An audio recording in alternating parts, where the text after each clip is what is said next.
አንድ ነገር ልጠይቃችሁ። የስልካችሁ ባትሪ ቶሎ ቶሎ የሚያልቅ ይመስላችኋል? ወይም ስልካችሁ ቀርፋፋ የሆነ ይመስላችኋል? አንድ ነገር ልንገራችሁ።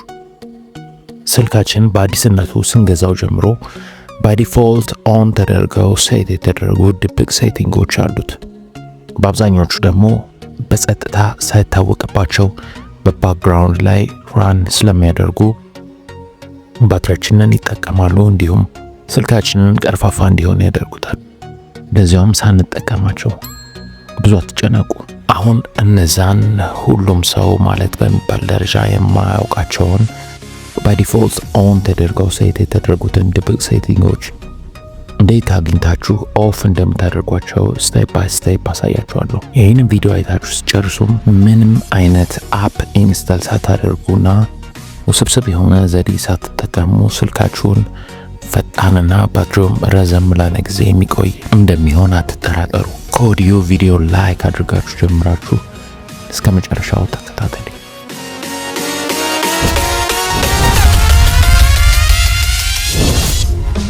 አንደኛ turn off scan for nearby devices ጉግል ቨርዥን። በአንደኛነት ደረጃ የስልካችንን ባትሪ በከፍተኛ ሁኔታ በፍጥነት እንዲያሽቆለቆል ከሚያደርገው ማንም ሰው ከማያውቀው ሴቲንግ እንጀምር። በስልካችን ውስጥ scan for nearby devices የሚል ፊቸር አለ። ስራውም ያለማቋረጥ ብሉቱዝን በመጠቀም በአቅራቢያችን ሌሎች ዲቫይሶች እንዳሉ መፈለግ ነው። ኢቨን ከምንም ጋር ኮኔክትድ ሳንሆን ራሱ ማለት ነው። አስቡት እንግዲህ ስልካችሁ ሁሉ ጊዜ ያለማቋረጥ ሌሎች ዲቫይሶችን በመፈለግ ላይ ከሆነ በእያንዳንዷ ሰከንድ የባትሪ ኃይሉን እያባከን ነው ማለት ነው። እናጥፋው። እንዴት እንደምናደርግ ላሳያችሁ። የስልካችንን ሴቲንግ አፕ እንከፍታለን። ወደ ታች ስክሮል አድርገን ጉግል የሚለውን እንጫናለን። ኦል ሰርቪስስ የሚለውን እንጫን። አሁንም ወደ ታች ስክሮል አድርገን ዲቫይስስ የሚለውን እንመርጣለን። ስካን ፎር ኒርባይ ዲቫይስስ የሚለውን ሴቲንግ እዚህ ጋር እንደምታዩት ኦን ሆኖ እናገኘዋለን። ኦፍ አድርጉት። ይሄ ፊቸር ያለማቋረጥ ብሉቱዝን ስለሚጠቀም ኖትስ ባናደርገውም ባትሪያችንን ይበላብናል። ይህንን ሴቲንግ ኦፍ ማድረጉ ያንን ባክግራውንድ አክቲቪቲ በማቆም የባትሪ ኃይልን ይቆጥብልናል። ተርን ኦፍ ኒርባይ ዲቫይስ ስካኒንግ ማኒፋክቸረር ቨርዥን።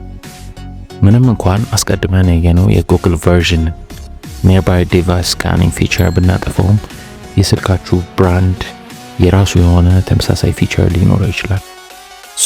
ይህንንም ሌላ ቦታ ላይ ሄደን ማጥፋት ይኖርብናል። እንዴት እንደምናገኘው ላሳያችሁ። የስልካችን ሴቲንግ አፕ ውስጥ ገብተን ኮኔክሽንስ የሚለውን እንጫናለን። ከዛ ሞር ኮኔክሽን ሴቲንግስ የሚለውን እንመርጣለን። ኒርባይ ዲቫይስ ስካኒንግ የሚለውን እንጫናለን። እዚህ ጋር እንደምታዩት ብሉቱዝ ኦፍ ሆኖ ራሱ ስልካችን በአቅራቢያችን ያለ ዲቫይስ ስካን እንደሚያደርግ የሚገልጽ ጽሑፍ እናገኛለን። ስለዚህ ኦፍ አድርጉት። ሁለተኛ ዲሴብል አንዩዝድ ፕሪንቲንግ ሰርቪስስ።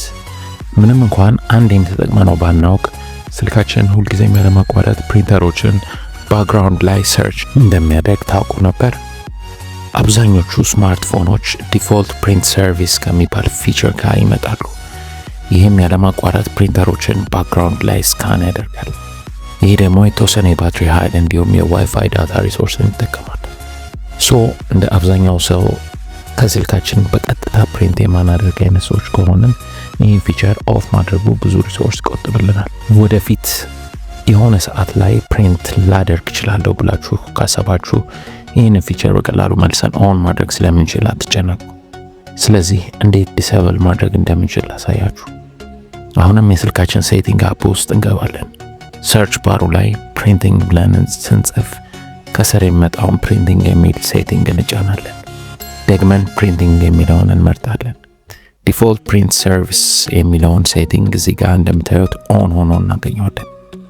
ስልካችን በአቅራቢያ ያሉ ፕሪንተሮችን ዲቴክት የማድረግ ስራ እንዲሰራ የሚያደርገው ዋና ሰርቪስ ይሄ ነው።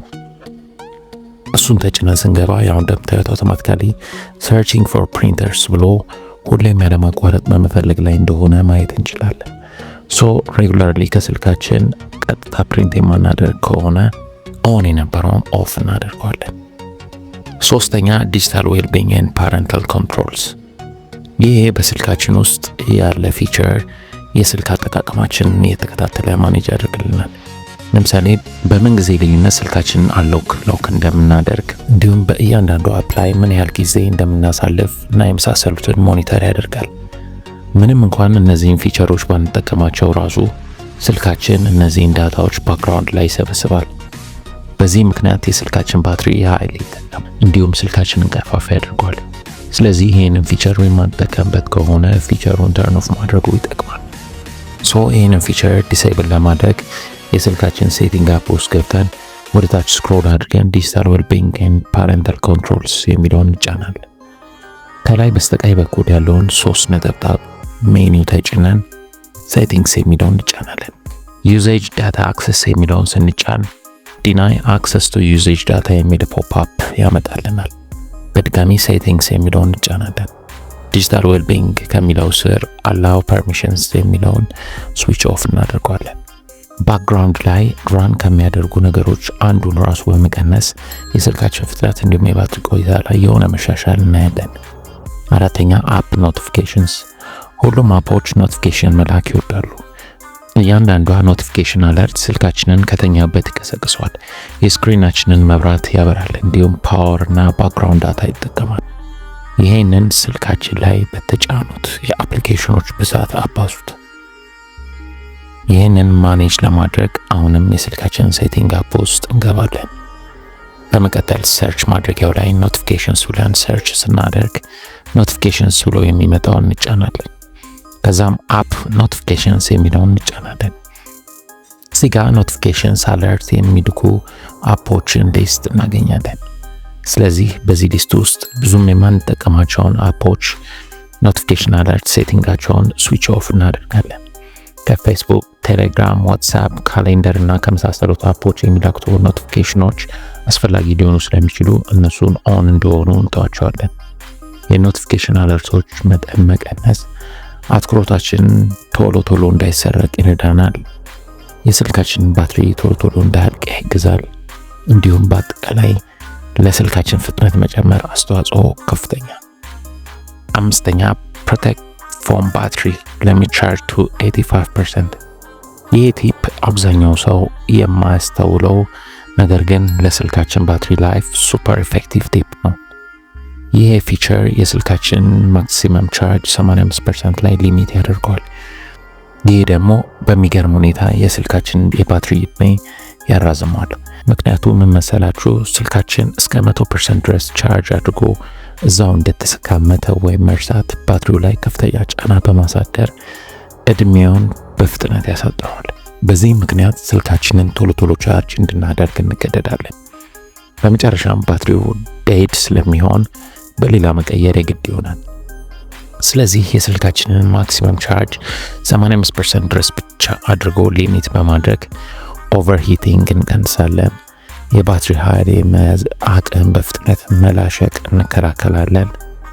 ባትሪያችንን አንዴ ቻርጅ አድርገነው ረዘም ላለ ጊዜ እንዲያስጠቅመን ማድረግ እንችላለን። ስለዚህ ይህንን ሴቲንግ እንዴት ኦን ማድረግ እንደምንችል ላሳያችሁ። የስልካችንን ሴቲንግ አፕ እንከፍታለን። በመቀጠል ወደ ታች ስክሮል አድርገን ባትሪ የሚለውን እንጫናለን። በቀስቱ የተመለከተውን ፕሮቴክት ባትሪ የሚለውን ኦፕሽን እሱን ኦን እናደርገዋለን።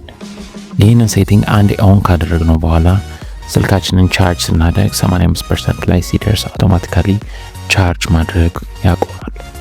ይህ ቲፕ በተመሳሳይ ለላፕቶፕ ባትሪ ላይፍም በጣም ወሳኝ ነው። 7ቱ የላፕቶፕ የባትሪ አቅምና እድሜ አዲስ እንደነበር የሚያቆዩ ሚስጥሮች ቪዲዮ ሊንክ በቪዲዮ ስር ባለው ዲስክሪፕሽን ቦክስ ውስጥ አስቀምጥላችኋለሁ።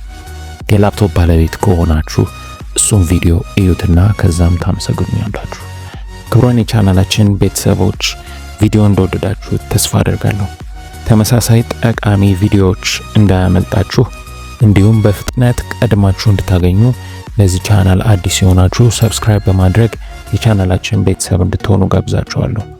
ይህንንም ቪዲዮ ላይክ እና ሼር በማድረግ ለሌሎች እንዲደርስ እናድርግ። አመሰግናለሁ። በቀጣይ ቪዲዮ እስከምንገናኝ ሰላም ሁኑልኝ።